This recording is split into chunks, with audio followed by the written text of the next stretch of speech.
Илим жана зикир. Илим 5.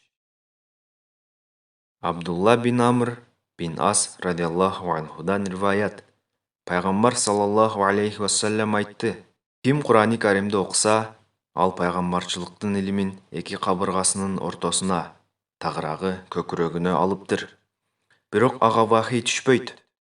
Кур'ан ээлеринин көкүрөгүндө Кур'ан болуп туруп, ачуулуу адамдар менен мамиледе ачуусун келтирүүсү жана илимсиздер менен мамилесинде илимсиздик кылуусу дурус эмес.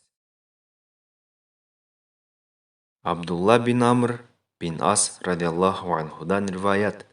Пайгамбар саллаллаху алейхи вассалям айтты: Ким Кур'ани Каримди окуса, ал пайгамбарчылыктын илимин эки кабыргасынын ортосуна, тагыраагы көкүрөгүнө алыптыр. Бирок ага вахий түшпөйт. Кур'ан ээлеринин көкүрөгүндө Кур'ан болуп туруп, ачуулуу адамдар менен мамиледе ачуусун келтирүүсү жана илимсиздер менен мамилесинде илимсиздик кылуусу дурус эмес. Абдулла бин Амр бин Ас радиаллаху анхудан риваят. Пайгамбар саллаллаху алейхи вассалям айтты: Ким Кур'ани Каримди окуса, ал пайгамбарчылыктын илимин эки кабыргасынын ортосуна, тагыраагы көкүрөгүнө алыптыр.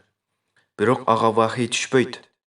Кур'ан ээлеринин көкүрөгүндө Кур'ан болуп туруп, ачуулуу адамдар менен мамиледе ачуусун келтирүүсү жана илимсиздер менен мамилесинде илимсиздик кылуусу дурус эмес. Мустадрак Хаким.